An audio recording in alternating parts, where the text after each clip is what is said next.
பால் வாங்கிட்டு வந்துட்டியா? வாங்கிட்டேன். ரேணுகா, முடிஞ்ச அளவுக்கு நீ எங்கேயும் வெளியே போகாம இருக்கணும். அப்படியே போனாலும் ஜாக்கிரதையா போகணும். சரிங்கம்மா. ஆமா, அப்படிதானே இருக்கணும்.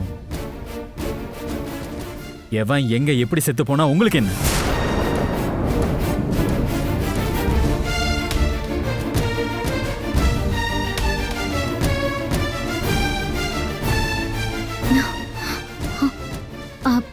சந்துரு, நீங்க எப்படி இங்க?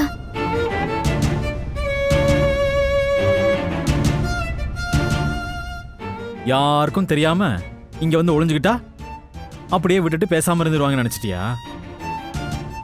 தப்பு பாரதி. மறுபடியும் தப்பாயிடக்கூடாதுன்னு தான் இந்த முடிவு எடுத்திருக்கேன். அதுக்காக என்கிட்ட கூட சொல்லாம வந்துருவியா? வேணாம் சந்துரு, நீங்களும் ஃப்ரீயா இருங்க. இங்க பாரு, என்னால அந்த மாதிரிலாம் இருக்க முடியாது. இருந்துதான் ஆகணும் சந்துரு. இங்க வந்து கஷ்டப்படணும்னு உனக்கு என்ன தலையெழுத்தா? இங்க பாரு, தேவையில்லாம பிடிவாதம் பிடிக்காத. வா, உன் பழைய வீட்டுக்கே போயிடலாம். இல்ல சந்துரு, நான் வரமாட்டேன். நான் இருக்கிற இடம் யாருக்கும் தெரியக்கூடாதுன்னு தான் நான் இங்க வந்திருக்கேன். ஸ்வேதா உங்க அப்பா மாதிரி ஆளுங்க இனி என்ன இங்க வந்து தொந்தரவு பண்ண மாட்டாங்கல்ல. இங்க நான் எப்படியாச்சும் மேனேஜ் பண்ணிக்கிறேன். தயவு செஞ்சு நீங்களும் இனிமே இங்க வர வேண்டாம். இந்த இடத்தையும் என்னையும் உங்க மெமரியில இருந்து எரேஸ் பண்ணிட்டு கிளம்புங்க ப்ளீஸ். பாரதி,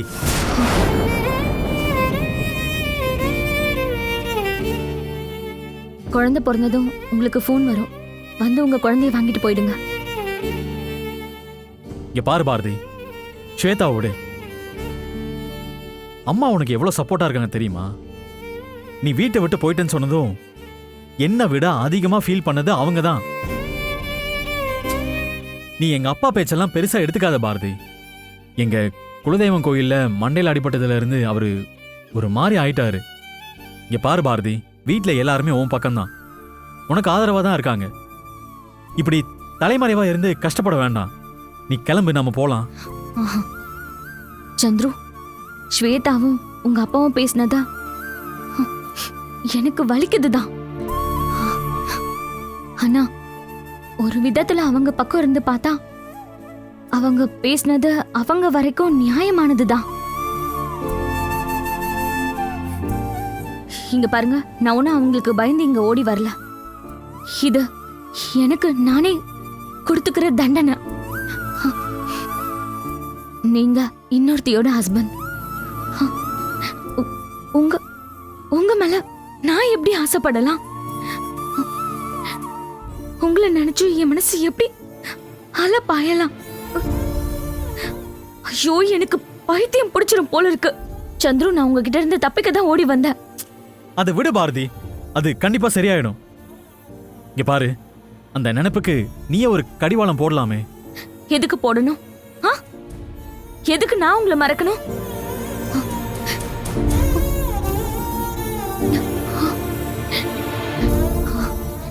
எனக்குன்னு இந்த உலகத்துல யாருமே இல்லைன்னு நான் லோன்லியா ஃபீல் பண்ணப்போ எனக்கு கிடைச்ச பொக்கிஷம் நீங்க.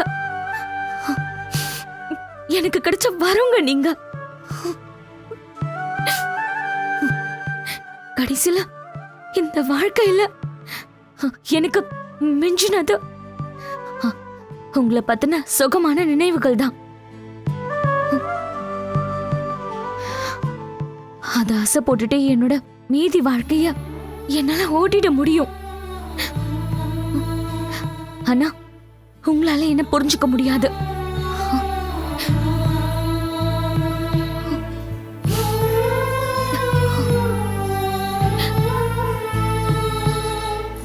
சரி பாரதி, உன் இஷ்டப்படி நீ இங்கே இரு. ஆனா என்ன இங்க வர வேண்டாம்னு சொல்லாத. நான் அப்பப்ப வந்து உன்னை பாத்துக்கிறேன். எதுக்கு? எதுக்கு? எதுக்கு நான் அங்கேயே இருந்திருக்கலாமே?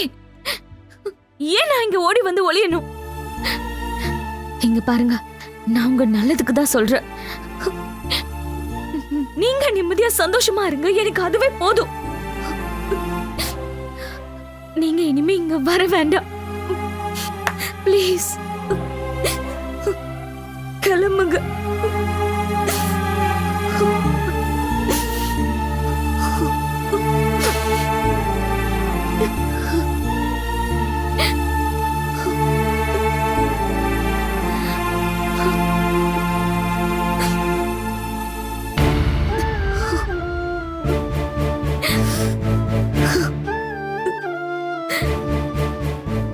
என்ன பாரதிமா இப்படி பண்ணிட்டீங்க?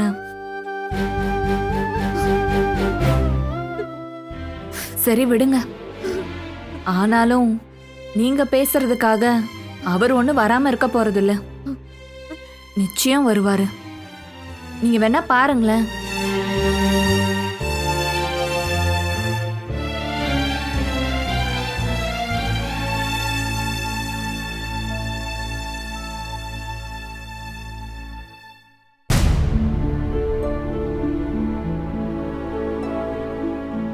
ஐஷு,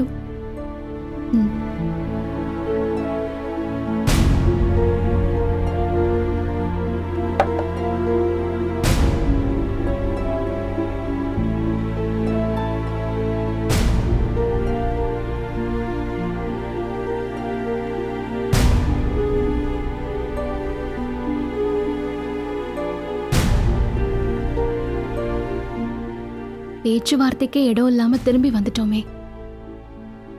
நான் கூட சின்ன தம்பி இப்படி வாழ்வான்னு எதிர்பார்க்கவே இல்லை.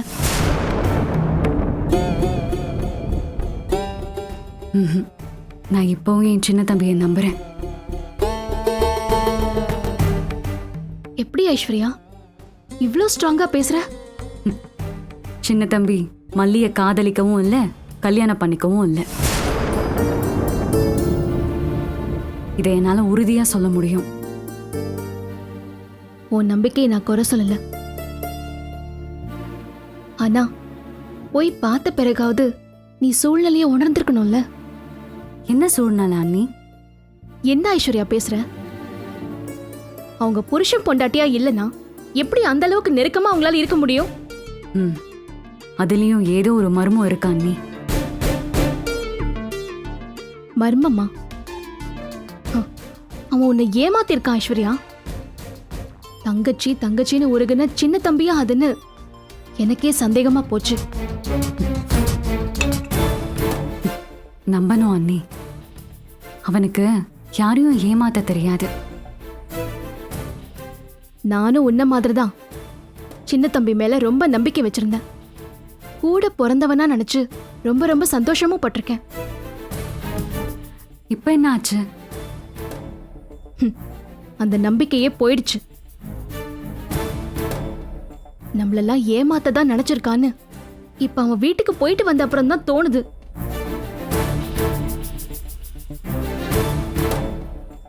ஐய, இந்த வீட்டுக்கு வந்த மருமகளுகள்லாம் தெளிவா இருக்காங்க. ஆனா நான் பெத்த பொண்ணு மட்டும் இப்படி முட்டாளா இருக்க. உங்க அண்ணி பேசுனதெல்லாம் கேட்டுட்டு தான் இருந்தேன். எவ்வளவு நியாயமான, எவ்வளவு விவரமான பேச்சு. ஏமா, அதான் அந்த சின்ன தம்பி ஐயோக்கிய பையன்னு உன் அண்ணி படிச்சு படிச்சு சொல்றல்ல. அப்படி இருந்தோம் நான் பிடிச்ச முயலுக்கு 3 கால் தான் பிடிவாதமா பாடின பாட்டியே பாடிட்டு இருக்க.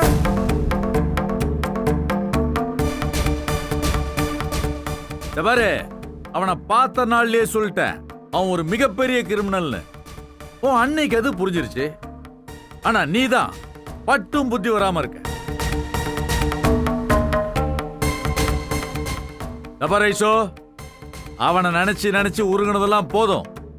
அவன் கட்டின தாலிய கழட்டி ஏறி.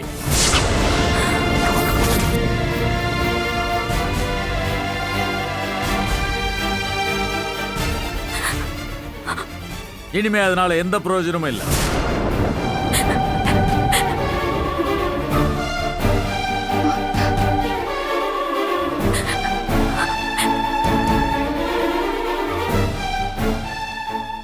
என்ன 2 பேரும் அப்படியே வாயடிச்சு போயிட்டீங்க?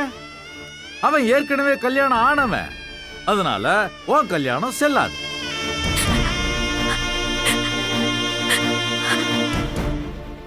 உன் கல்யாணமே செல்லாதுன்னும் போது அவன் கட்டின தாலி மட்டும் எதுக்கு? அதனாலதான் கழட்டி எரியுங்கிற. இங்க பாரு, டைவர்ஸுக்கு இப்ப அப்ளை பண்ணா ஒரு வாரத்துல டைவர்ஸ் வந்துடும். இந்த கையில டைவர்ஸ் சர்டிபிகேட் மட்டும் வந்துருச்சுன்னா இந்த கையில கல்யாண பத்திரிகை டிஸ்ட்ரிபியூட் பண்ண ஆரம்பிச்சிடலாம்.